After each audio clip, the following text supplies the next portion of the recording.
बिस्मिल्लाहिर्रहमानिर्रहीम। आज का हमारा टॉपिक है solving partial differential equation using Laplace transform. हमने पिछले सेमेस्टर के कोर्स में पार्शियल डिफरेंशियल इक्वेशंस को डिफरेंट टेक्निक से सॉल्व करना सीखा था। इस लेक्चर में आप पार्शियल डिफरेंशियल इक्वेशन को लैप्लास ट्रांसफॉर्म की मदद से सॉल्व करना सीखेंगे। उससे पहले हम देखते हैं कि लैप्लास ट्रांसफॉर्म एक से ज़्यादा वेरिएबल फंक्शन की लैप्लास ट्रांसफॉर्म की क्या डेफिनेशन, यानी Laplace transform of function of, first हम डिस्कस करते हैं Laplace transform of function of two variables. तो लेट्स सपोज के हमारे पास एक फंक्शन है u(x_t) जो कि दो वेरिएबल्स का फंक्शन है। इसकी लैप्लास ट्रांसफॉर्म लेनी है तो क्या डेफिनेशन है? Laplace transform of u(x_t) is equal to integral 0 to infinity e⁻st u(x_t) dt। Exactly वही जो आपने वन वेरिएबल फंक्शन की लैप्लास ट्रांसफॉर्मेशन की डेफिनेशन यूज़ की थी, एग्जैक्ट वही है। डिफरेंस ये हुआ कि एफ ऑफ, यहाँ पे लिखते थे एफ ऑफ टी, अब आपने u(x_t) लिख दी। इसमें याद रखें कि इंटीग्रेशन किसके रिस्पेक्ट हो रही है? टी के रिस्पेक्ट हो रही है। और अपर लिमिट और लोअर लिमिट की जगह आपने इन्फिनिटी और ज़ीरो लगाना, टी ख़त्म हो जाएगा, लेकिन कीप इन माइंड कि एक्स नहीं ख़त्म होगा, ठीक है ना। टी ख़त्म हो जाएगा, उसकी जगह आ जाएगा एस। तो नया जो फंक्शन आएगा वो जैसे आप पहले करते थे, यानी आप पहले करते थे एफ ऑफ एस आता था, कैपिटल एफ, अब कैपिटल यू आ जाएगा और किसका आ जाएगा? X of S. This is the difference. जो ये जो एक्स है ये, इसको हम कहते हैं अनट्रांसफॉर्म्ड वेरिएबल, ये चेंज नहीं होता। और जो टी है ये ट्रांसफॉर्म वेरिएबल है, ये चेंज होके इसने नया वेरिएबल इंट्रोड्यूस करा दिया, साथ ही साथ फंक्शन भी नया हो गया। अगर आपको ये समझ आ गया तो अब हम इसको अप्लाई करेंगे और इसके जो लैप्लास ट्रांसफॉर्म के जो दूसरे फार्मूले हैं वो भी पहले ड्राइव कर लेते हैं और उसके बाद हम देखते हैं कि पार्शियल डिफरेंशियल इक्वेशन कैसे सॉल्व करते हैं। अब इसको ज़हन में रखते हुए लैप्लास ट्रांसफॉर्म ऑफ, अगर आपने लेनी है u(x_t), कीप इन माइंड के ये u(x_t) जो है इस वक्त डेरिवेटिव किसका है? With respect to t। और बेहतर ये होगा कि आप इसका, चूँकि दो वेरिएबल्स का फंक्शन है, तो u' लिखने की बजाय जस्ट टू क्लियर द, इसको आप लिख लें u(t)(x_t)। ये बात फॉलो कर ली आप? या फिर क्या होगा, ये Laplace transform of partial u और partial t where u is a function of x_t, ऐसे भी कर सकते हैं। तो ये डेरिवेटिव आ गया। डेरिवेटिव का क्या फार्मूला था, आपको याद है कुछ? लैप्लास ट्रांसफॉर्म ऑफ f' का क्या फार्मूला था? s, आगे कैपिटल f ऑफ s, फिर माइनस f ऑफ 0, ठीक है। एग्जैक्टली यही होगा। यहाँ पे क्या आ जाएगा? s कैपिटल u और बन जाएगा x of s, u of x S. वहाँ पे ऐसा आना था, माइनस क्या आना है आपके पास? u, अब ज़ीरो किसकी जगह आना है? ये स्मॉल u रहना है, और किसकी जगह आना है? ये, ठीक है। ये आपके पास सिंगल डेरिवेटिव का जो फॉर्मूला है वो बन जाएगा। इसी तरह आपको याद होगा जब आप लैप्लास ट्रांसफॉर्मेशन ऑफ f'' लेते हैं तो s² f of s minus s f of 0 minus f'0। अब इसको अप्लाई करते हैं और देखते हैं कि क्या रिजल्ट आता है हमारे पास। तो इसको यूज़ करते हैं तो जो हमारे पास आएगा, लैप्लास ट्रांसफॉर्म ऑफ u'(t)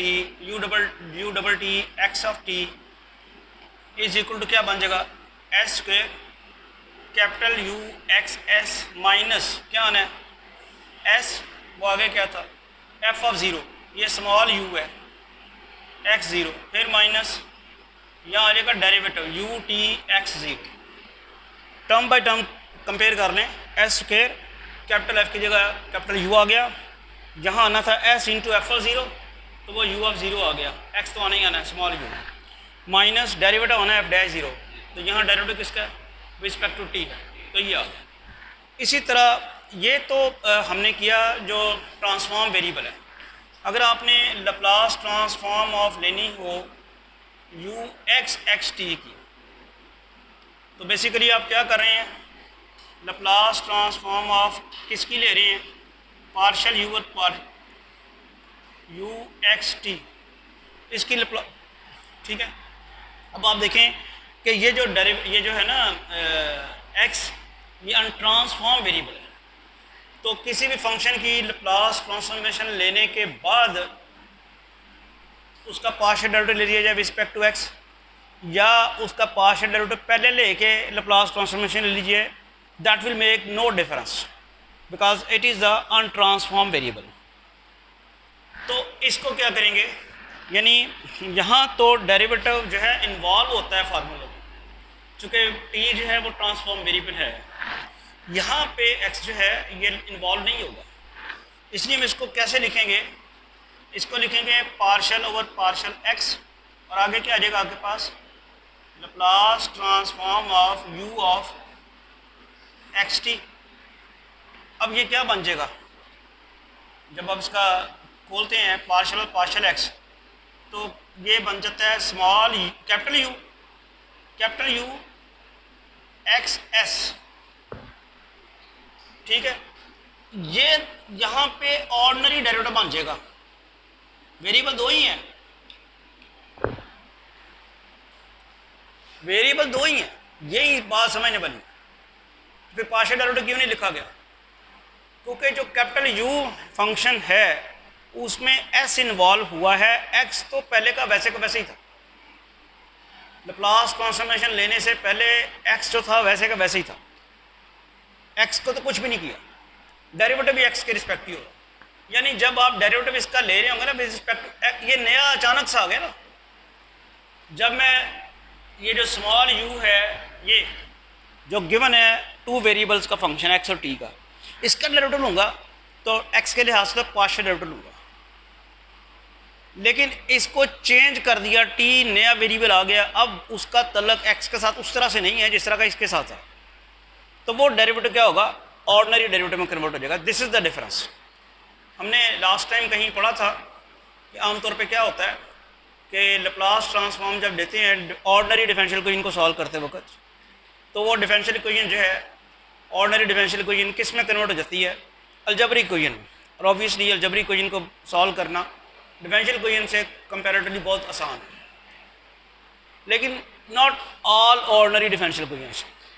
कुछ डिफरेंशियल इक्वेशन जो हैं, ऑर्डिनरी डिफरेंशियल इक्वेशन जो हैं, अलजेब्रिक इक्वेशन में कन्वर्ट नहीं होती हैं जब हम लप्लास ट्रांसफॉर्मेशन लेते हैं, बल्कि वहाँ फिर भी आसानी पैदा हो जाती है। फिर भी ordinary differential equation Laplace transformation लेने के बाद अलजेब्रिक में कन्वर्ट नहीं होती, लेकिन एक आसानी पैदा होती है कि उसका ऑर्डर रिड्यूस हो जाता है। मसलन अगर वो थर्ड ऑर्डर डिफरेंशियल इक्वेशन है तो सेकंड ऑर्डर रह जाएगी, सेकंड ऑर्डर है तो फर्स्ट ऑर्डर रह जाएगी। यहाँ क्या होता है, यहाँ पार्शियल डिफरेंशियल इक्वेशन इस ऑपरेटर की वजह से, जो पार्शियल ओवर पार्शियल x जो है जो कन्वर्ट हो रहा है d ओवर dx में, इस ऑपरेशन की वजह से जब आप पार्शियल डिफरेंशियल इक्वेशन की लप्लास ट्रांसफॉर्मेशन लेते हैं तो वो ऑर्डिनरी डिफरेंशियल इक्वेशन में कन्वर्ट हो जाते हैं। ऑब्वियसली ऑर्डिनरी डिफरेंशियल इक्वेशन बहरहाल आसान है पार्शियल डिफरेंशियल इक्वेशन को सॉल्व करने से की निस्बत।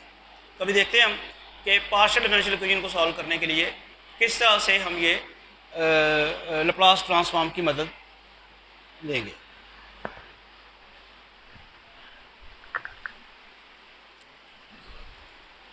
तो ये पार्शियल डिफरेंशियल इक्वेशन एक सॉल्व करते हैं, second order partial differential equation है। सॉल्व पार्शियल स्क्वायर यू और partial x square is equal to partial u और partial t, u of 0 t is equal to 1। ये इसकी बाउंड्री कंडीशंस हैं, u of 1 t is equal to 1, u x 0 is equal to 1 plus sine pi x. ठीक है, तो ये हमारे पास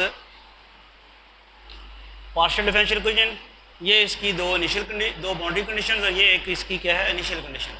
वैसे ये डिफरेंशियल इक्वेशन जो है किसको रिप्रेजेंट करती है, किस प्रॉब्लम को रिप्रेजेंट करती है? Heat, one dimensional heat conduction problem. ठीक है, आपने 7th सेमेस्टर में पढ़ा।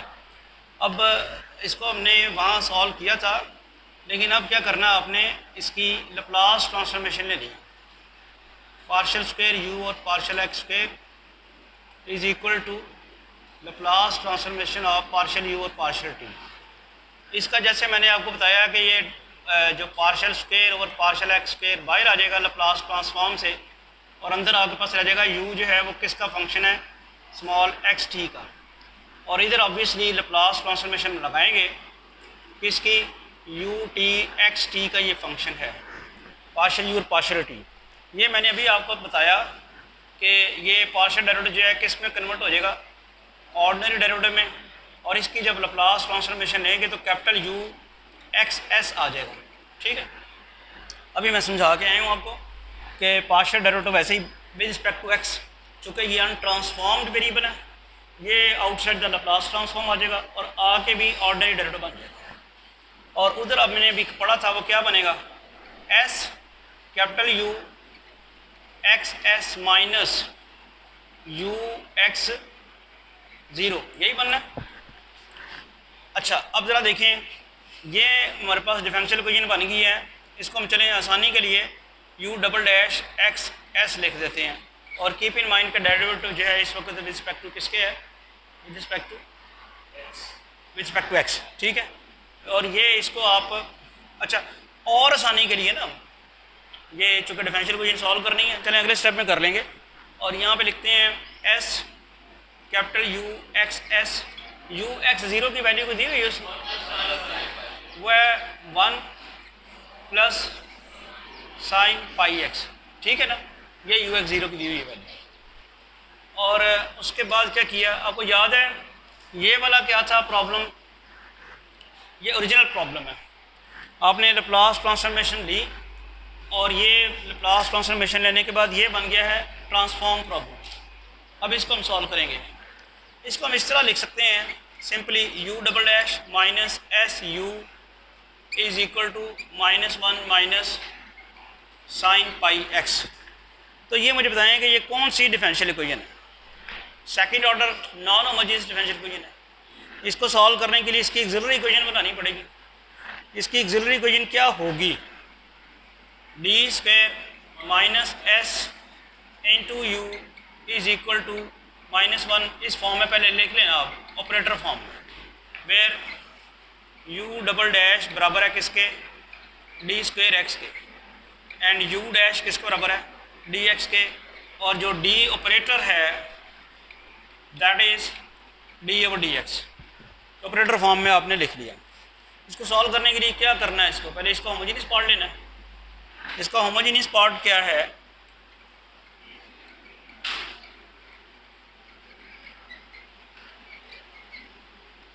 जी D square minus s, D square minus s into u is equal to 0, और ऑक्सिलरी इक्वेशन क्या हो जाएगी, D square minus s is equal to 0, D की वैल्यू क्या आ गई, plus minus under root s. तो जब आपके पास डी की रूट्स आ गई तो सोल्यूशन क्या होगा, जी अभी हाँ, इसका सोल्यूशन हो जाएगा u x s is equal to C1, या चलें C1 कर लें, C1 ई रेस पर minus under root s plus C2 e raise पर अंडर रूट एस। ठीक है, ये आपके पास सोल्यूशन आ गया। अब इसमें C1 C2 की वैल्यू मालूम करने के लिए कंडीशंस दी हुई हैं, इसको आप इक्वेशन नंबर कर लें। चलें अभी तक तो कुछ भी नहीं किया, बंद कर लें। नाउ ये जो इक्वेशन है, ये जो आपको बाउंड्री कंडीशन दी है u0 t is equal to 1, इसकी लप्लास ट्रांसफॉर्म लें, u0 t Laplace transform of 1, ये क्या आ जाएगा आपके पास, u कैपिटल U बन जाएगा, 0s बन जाएगा, और वो क्या हो जाएगा 1/s। इसी तरह जो दूसरी थी वो क्या थी, u1t थी, u1t भी 1 ही है, तो लप्लास ट्रांसफॉर्म ऑफ u1t लें तो उधर लप्लास ट्रांसफॉर्म ऑफ 1 लेनी पड़ेगी। ये किसके बराबर हो जाएगा, कैपिटल U 1s, और इधर क्या आ जाएगा 1/s। ठीक है, ये आ गई। तो u 0s is equal to 1/s और u 1/s is equal to 1/s, इनकी वैल्यूज़ निकालने के बाद अब हम इसके ये जो सोल्यूशन निकाला था बेसिकली ये कॉम्प्लीमेंट्री फंक्शन है। इसको आपको लिख लेना चाहिए u c x s। चूँकि हमारी जो डिफरेंशियल इक्वेशन थी, ऑर्डिनरी डिफरेंशियल इक्वेशन जब बनी थी, वो आपके पास ये वाली ऑर्डिनरी डिफरेंशियल इक्वेशन है, ये नॉन होमोजीनियस डिफरेंशियल इक्वेशन है। इसका होमोजीनियस पार्ट लेके जो आप सोल्यूशन निकालते हैं वो कॉम्प्लीमेंट्री फंक्शन होता है। तो इसको कॉम्प्लीमेंट्री फंक्शन में निकाला। अब हमने जाना है पर्टिकुलर इंटीग्रल की तरफ। Now U P x S किसके बराबर होगा? 1/d² माइनस एस, और किसके ऊपर अप्लाई करना आपने? -1 माइनस साइन पाई एक्स, यही है। अच्छा, अब ये बारी बारी करते हैं। d² माइनस एस किसके ऊपर कर दें? -1 के ऊपर, फिर -1/d² माइनस एस किसके ऊपर करना है? साइन पाई एक्स के ऊपर। कुछ याद है क्या होगा? e की पावर 0 आ जाएगी ना, 0 पुट कर देंगे यहाँ पे। यहाँ आपके पास आ जाएगा -1/0 माइनस एस। और यहाँ क्या करते होते हैं, कुछ याद है किसी को? d² की जगह x का जो कोफिशिएंट है साइन के एंगल में वो पुट करके उसके बाद नेगेटिव भी लगाते होते हैं। तो ये बन जाएगा -π²। याद है कि नहीं याद? साइन x का जो कोफिशिएंट है उसको d की जगह पुट करके स्क्वायर करने के बाद नेगेटिव साइन लगाते होते हैं। इसकी बाकायदा प्रूफ भी है कि ये कैसे आता होता है। अब ज़ाहिर पता है, इस वक्त हम वो तो नहीं कर रहे। तो ये बन जाएगा आपके पास 1/s प्लस 1/s प्लस π²। ठीक है, यहाँ तक ठीक है। उसके बाद जब आप सोल्यूशन निकालेंगे इक्वेशन नंबर 1 को, तो आपके पास जो ये एक्चुअली यू पी निकला ना, यू एक्स एस किसके बराबर आएगा? U c plus u p. और यू सी किसके बराबर है? c1 e⁻⁻ minus √x। हाँ, ये चीज़ मिस होगी, ये भी साथ आनी है ना, साइन पाई एक्स आना ही आना साथ। और साइन का जो एंगल है वो आपने डी की जगह पुट करके स्क्वायर करके नेगेटिव साइन लगाना है, और साइन तो आना ही आना साथ। U c plus u p में c1 e⁻⁻ √sx plus c2 e⁻⁻√sx, और दूसरा क्या हमने 1/s plus 1/s plus π² sine pi x. ये अब हमारे पास आ गया इसका। इनको नंबर कर लें 2 और नंबर 3। और ये जो इक्वेशन आई है इसका नाम अब हम कर लेते हैं इक्वेशन 4। सोल्यूशन तो हमारा आ गया, लिस्ट में c1 c2 की वैल्यूज मालूम करनी रह गई हैं। तो दोनों तरफ u0x की जगह अगर हम 0 पुट करें तो क्या होगा? u0s is equal to c1 plus c2 plus 1/s, और वो x आपने किसकी जगह 0 पुट किया हुआ है? x की जगह 0 पुट किया तो साइन 0 0 हो गया। और u0s किसके बराबर है? तो c1 plus c2 plus 1/s, ये कट गया। c1 प्लस c2 किसके बराबर आ गया? 0 के। c1 प्लस c2 0 के इक्वल आ गया। इसे आप इक्वेशन 5 कर लें, देखते हैं अब क्या अगला क्या होता है। नेक्स्ट आपने x की जगह 1 पुट करना है इसी इक्वेशन नंबर 4 में। x की जगह जैसे ही आप 1 करते हैं तो वो आ जाएगा u1s किसके बराबर आ जाएगा? 1/s के। ये ज़रा ज़हन में रखें, मैंने x की जगह यहाँ 1 पुट किया, ये बन गया u1s। u1s किसके बराबर है? 1/s के। और राइट हैंड साइड पे क्या आना है? c1 e⁻⁻√s c2 e⁻⁻√s और प्लस साइन पाई x की जगह आप क्या पुट किया है? 1, और साइन पाई भी 0 हो जाना है। और हाँ, प्लस 1/s मिस कर दिया हमने, और वो कट गया आपके पास। अब जो आई है c1 e⁻⁻√s c2 plus under root s is equal to 0। Equation number 5 और 6 को साइमल्टेनियसली अगर हम सॉल्व करें तो C1 C2 दोनों ही 0 निकलेंगे। C1 और C2 की वैल्यू दोनों 0 निकलेगी, ठीक है। अदरवाइज ये इक्वेशन सेटिस्फाई नहीं होगी। कैसे भला?